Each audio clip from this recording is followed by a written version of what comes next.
warahmatullahi wabarakatuh. Perkenalkan, nama saya Amanda Ramadhani dengan NIM 2405051011030, program studi ekonomi syariah kelas B. Pada video kali ini saya akan menjawab pertanyaan UTS dari matkul tafsir ayat ekonomi Islam. Langsung saja pada pertanyaan pertama, yaitu menurut bahasa, tafsir berasal dari kata fasyara yufassiru tafsiran, yang berarti menjelaskan, menerangkan, atau mengungkapkan sesuatu yang masih samar. Sedangkan menurut istilah, tafsir adalah ilmu yang menjelaskan makna ayat-ayat Al-Quran, kandungan hukum, hikmah, dan petunjuk yang terdapat di dalamnya agar dapat dipahami dan diamalkan oleh umat Islam. Yang pertama itu membantu memahami hukum ekonomi dalam Al-Quran.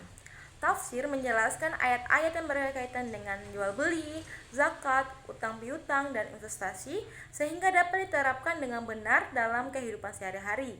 Yang kedua itu menjelaskan transaksi yang halal dan haram. Melalui tafsir, umat Islam dapat mengetahui transaksi yang diperbolehkan dan yang dilarang, seperti riba, gharar, dan maisir, sehingga terhindar dari perbuatan yang bertentangan dengan syariat Islam. Dan yang ketiga, menjadi dasar pengembangan ekonomi syariah. Tafsir menjadi landasan bagi perkembangannya seperti perbankan syariah, asuransi syariah, dan lembaga keuangan syariah lainnya yang beroperasi sesuai prinsip Islam. Ada 4 metode. Yang pertama itu metode tahlili, yaitu penafsiran Al-Quran secara rinci ayat demi ayat sesuai urutan dalam mufradnya. Metode ini menjelaskan makna kata, kandungan ayat, dan hukum yang terdapat di dalamnya. Yang kedua itu metode ismali, yaitu penafsiran ayat Al-Quran secara singkat dan umum sehingga mudah dipahami oleh masyarakat. Yang ketiga, metode muqaran, yaitu penafsiran Al-Quran dengan cara membandingkan pendapat para ulama tafsir atau membandingkan ayat yang memiliki tema yang sama.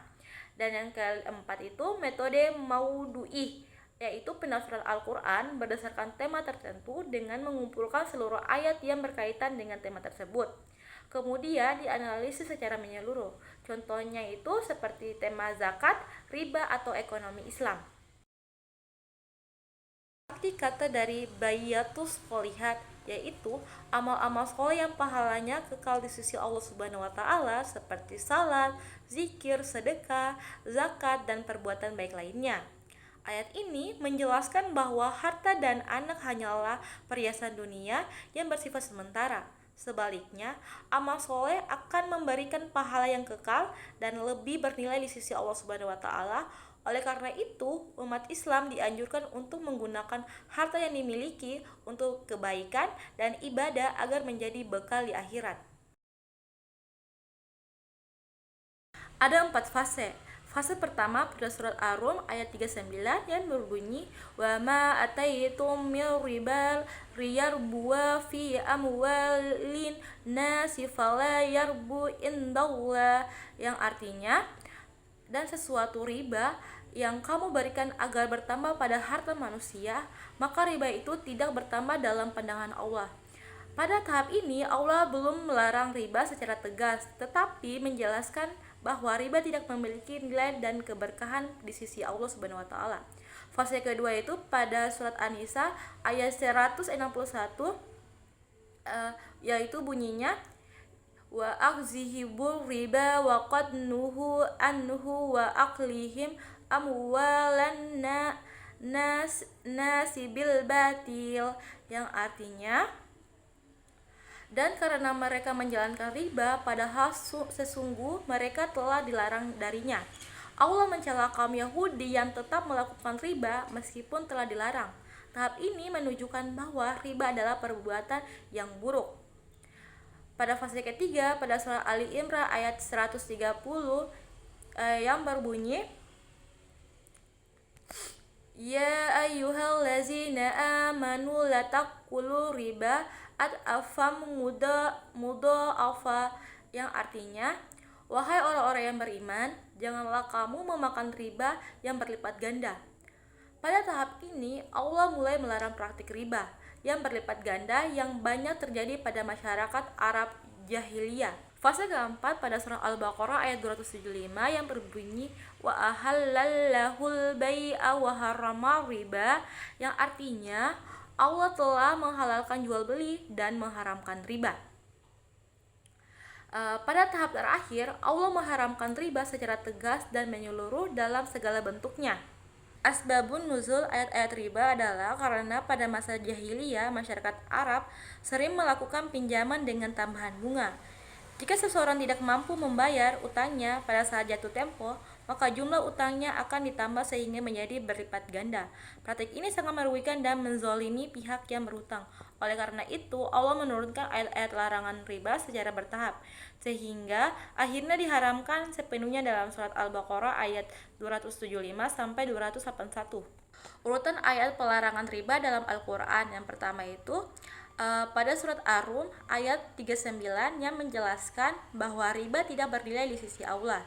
Yang kedua itu surat An-Nisa ayat 161 yang menjelaskan mencelah kaum Yahudi karena tetap melakukan riba. Yang ketiga itu surat Ali Imran ayat 130 yang menjelaskan melarang riba yang berlipat ganda. Dan yang keempat itu surah Al-Baqarah ayat 275 sampai 281 yang menjelaskan mengharamkan riba secara tegas dan menyeluruh. Urutan ini menunjukkan bahwa larangan riba dalam Islam diturunkan secara bertahap hingga akhirnya diharamkan sepenuhnya. Riba adalah tambahan atau kelebihan yang diambil dalam transaksi utang piutang atau pertukaran barang tertentu yang tidak sesuai dengan ketentuan syariat Islam. Allah Subhanahu wa Ta'ala mengharamkan riba karena mengandung unsur kezaliman, ketidakadilan, dan eksploitasi terhadap pihak yang lemah. Dalam tafsir ayat-ayat riba dijelaskan bahwa riba berbeda dengan jual beli. Jual beli diperbolehkan karena memberikan manfaat bagi kedua belah pihak, sedangkan riba hanya menguntungkan satu pihak dan dapat merugikan pihak lainnya. Oleh karena itu, Islam mendorong sistem ekonomi yang adil, saling menguntungkan, dan bebas dari praktik riba. Selain itu, larangan riba bertujuan menciptakan kesejahteraan, pemerataan ekonomi, dan keberkahan dalam kehidupan masyarakat. Contoh-contoh implementasi praktik dalam dunia ekonomi dan keuangan. Yang pertama itu penggunaan bank syariah. Masyarakat dapat menggunakan bank syariah yang menerapkan sistem bagi hasil dan tidak menggunakan bunga atau riba. Yang kedua itu investasi yang halal. Umat Islam dianjurkan berinvestasi pada usaha yang halal dan produktif serta menghindari investasi yang mengandung riba, gharar, dan maisir. Yang ketiga itu penerapan zakat, infak, dan sedekah. Sebagian harta yang dimiliki dianjurkan kepada yang membutuhkan untuk membantu pemerataan ekonomi dan meningkatkan kesejahteraan masyarakat. Yang keempat itu transaksi jual beli yang adil. Penjual dan pembeli harus bersikap jujur, transparan, dan tidak merugikan salah satu pihak dalam bertransaksi. Yang kelima itu pembiayaan dengan sistem bagi hasil. Dalam usaha atau bisnis, keuntungan dan risiko ditanggung bersama sesuai kesepakatan, sehingga terciptanya keadilan bagi semua pihak. Itu saja dari saya. Wassalamualaikum warahmatullahi wabarakatuh.